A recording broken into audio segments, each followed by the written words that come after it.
you remember when you've been sold something, right? You've been a consumer at one point or another, and maybe you've even sold something, a product or a service to other people. How many of you have done that before? Yes. I'm going to kind of generally talk about the sales strategy, and we'll talk about a sequence and then go on from there to role play. So there's a few different traits that I think a good seller possesses, and I'll kind of go through those here. Okay, so a quality of a salesperson is to really go ahead and focus on the buyer. It's all about the consumer and what their wants and needs are, as opposed to just talking about the product and service all day long. So you want to go ahead and see what their void is and see how they can work it into their values, because ultimately it really depends on if they're saving time, saving money, if they're somehow connected to their value to where they want to go ahead and spend their money on your product or service. Someone selling should be very credible, very dependable. I know for me, right now I'm in the market to buy a home, and it's a long process, and I'm looking at different areas. I've talked to a number of different realtors, and nothing against real estate agents if you're one, but I felt like it was kind of high pressure, and for me, I don't like that. It was just them trying to find something for me right away and make money and sell it in no time.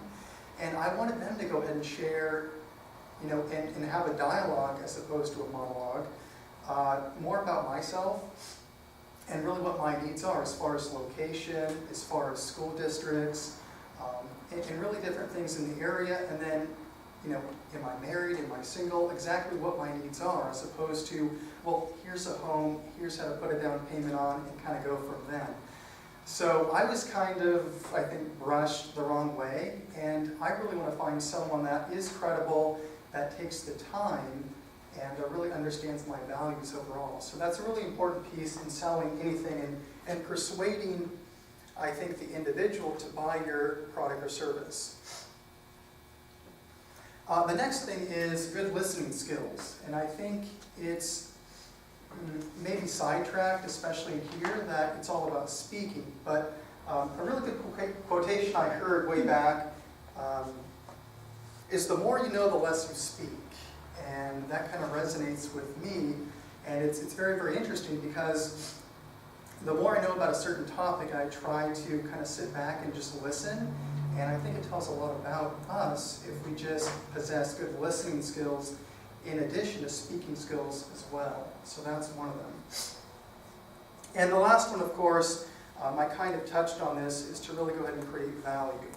So you're creating value, not really selling something to the consumer. And again, it's trying to fit that into their lifestyle and how it really makes sense.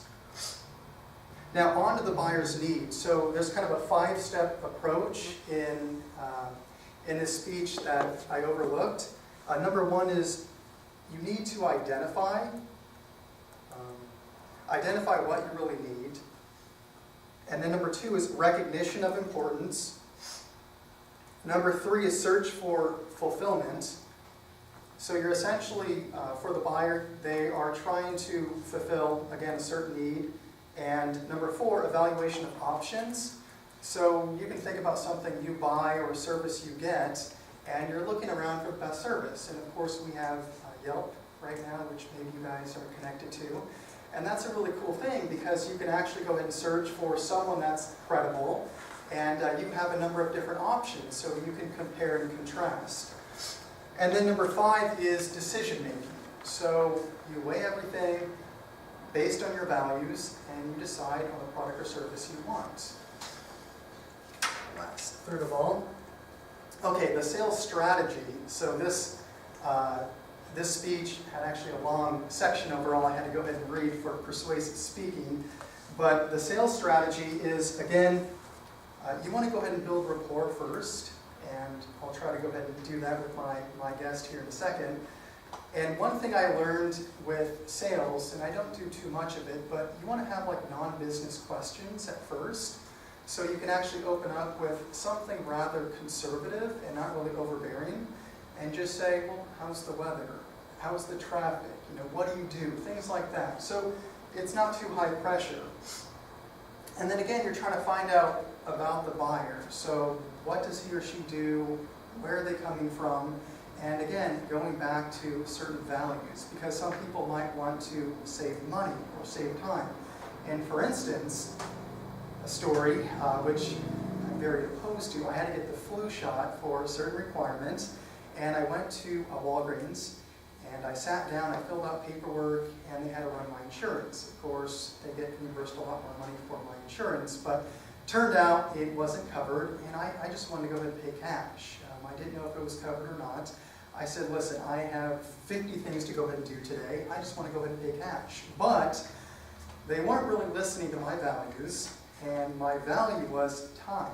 I don't really have a lot of time. So I wanted to pay cash, get my shot, get out the door, do, you know.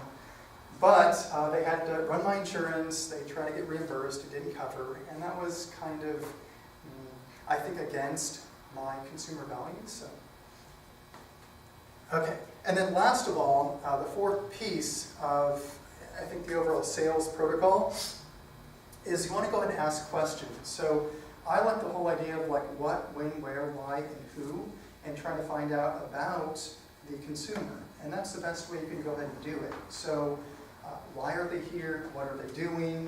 Where are they going? Where have they been? And really try to embrace that relationship before you dive right in and give a sales pitch. Okay. Let's bring up my guest, Jeff Moran. Yeah. Okay. Please welcome Jeff Moran. Have a seat right there. Right there. Perfect. Okay. Hi Jeff. How you doing? Good to meet you. Here. Nice to meet you. So I know a little bit about you, but for the audience here, I guess you work pretty much full-time? Yeah, I'm currently in information technology, so sometimes we have 12-hour days. It's pretty long. Oh, cool. Well, it's nice to get away for the weekend and be here at Toastmasters, right? Indeed it is. You've been a member here for a couple months, I guess? Since December or so. Nice, nice. So you're trying to find hobbies along with work? Yeah, trying to make my weekends a little productive and kind of get my mind off of work. Okay. Let me ask you a few things. So, during your long week, are you cooking? Do you have find time to cook at all? I just don't have time, so I just tend to eat out a lot. Okay.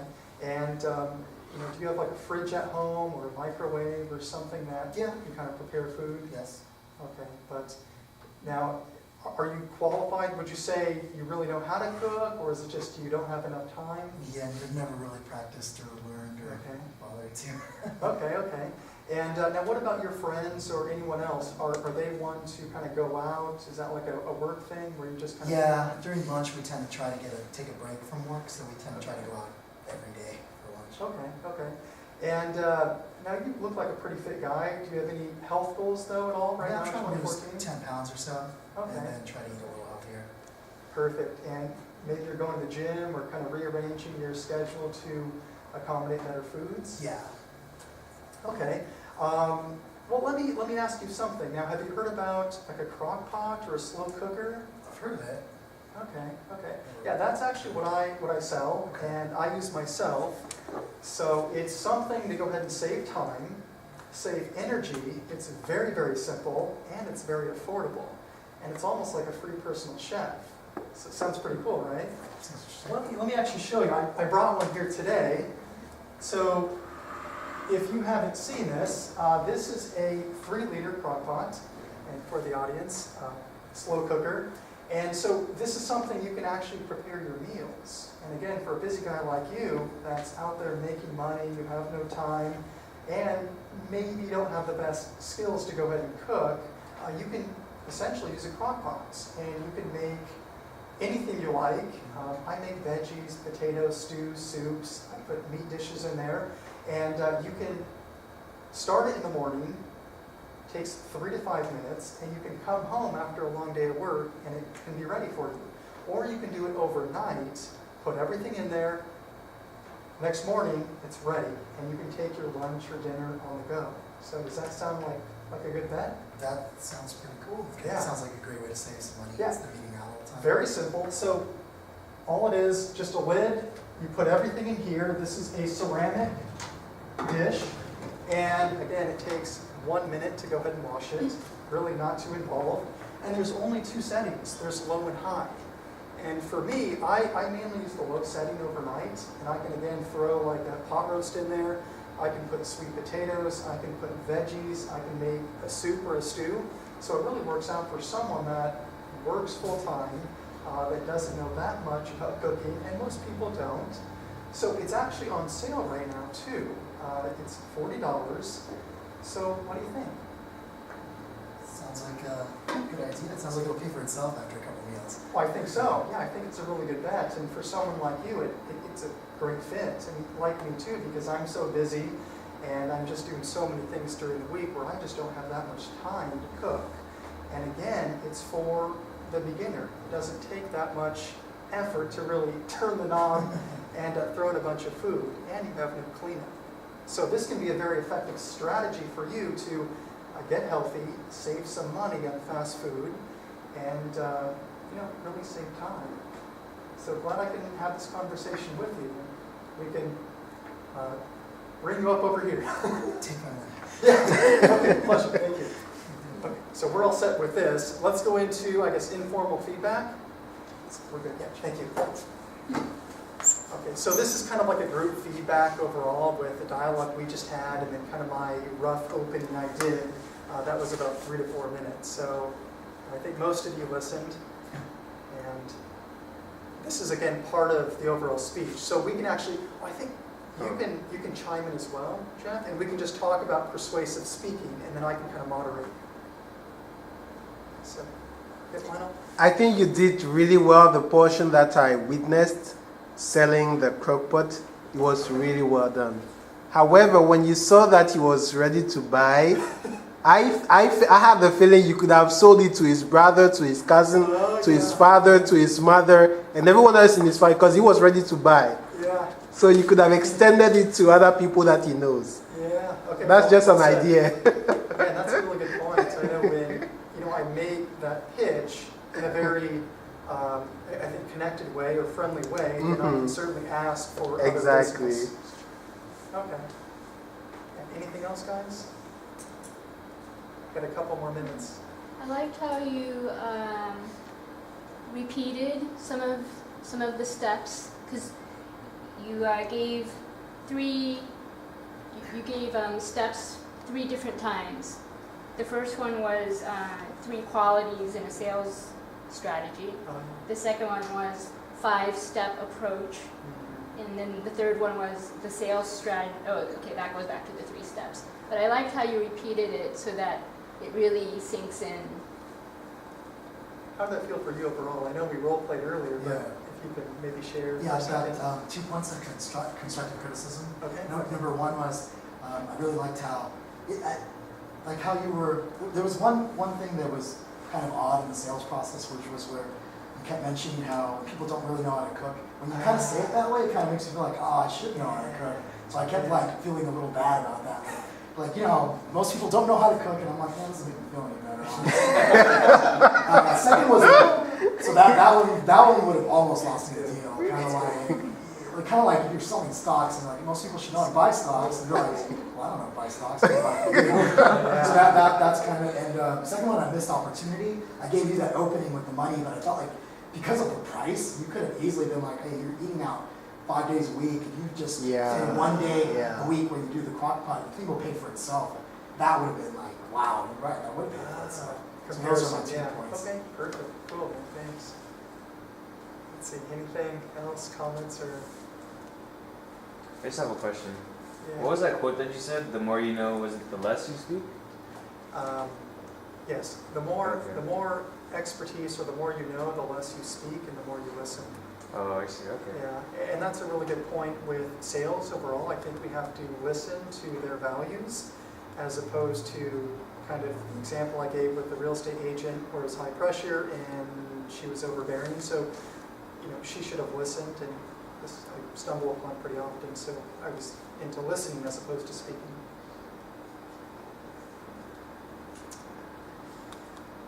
Let's see, anything else? Is it?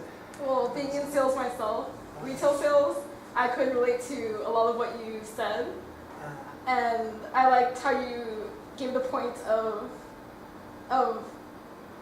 just that the product you sell or the service that you sell, it's not a cookie cutter for every customer, so you just have to find a way to, I guess, appeal to their interests. Yeah. And that's where the customer value is connected to the product, and I like how you pointed that out. And I like how you gave examples about buying, or that you're in the market of buying your own home. And that kind of, I think everyone can relate to that. It's that you're looking for what suits you best when you're trying to buy something. So, good job. Let's see, is that about time? Do we have any? Go ahead. Yeah, I like the fact that you related that to yourself, where you use a prop out yourself. You don't have time, just like Jeff, to cook all these fancy meals, so you just throw things in there and it's a little bit. I don't know if I missed or not. Did you ask Jeff by any chance what type of food he might like to make? Oh yeah, I should have been more specific about what foods and then relate it to the. Oh yeah, so maybe he would say, I like to make beef stew or something. And you That say, would oh, be see, good. that That's would your be favorite great dish. to put in there. And I like the fact that you're not overbearing. I understand a lot of salespeople, if I go to a car dealership, I'm like, I don't want to use it. It's tough. Well, the thing in my head, I don't want to use that analogy, but, Well, like a, never mind. okay. I was going to use something with flies, but I do think there is a kind of a fine line between being too aggressive and showing a little. I think you could have shown a little more enthusiasm. I know the goal is not to be overbearing, but I thought maybe it'd be a little bit, just a little bit more aggressive. Yeah. Yeah. Okay. But overall, I do like your approach with not being overbearing, because I don't like seeing that as well as a buyer. So I thought overall it was pretty good. So. Okay. I agree. I didn't feel overbearing. At all. That was key. All right. Very good. Well, thank you guys. Did you? I really liked how, and this might sound really, really obvious, but how you first gave us the information, and then you gave us the scenario, like a real scenario of it. Yeah. Yeah. Very cool. Okay. Well, thank you so much.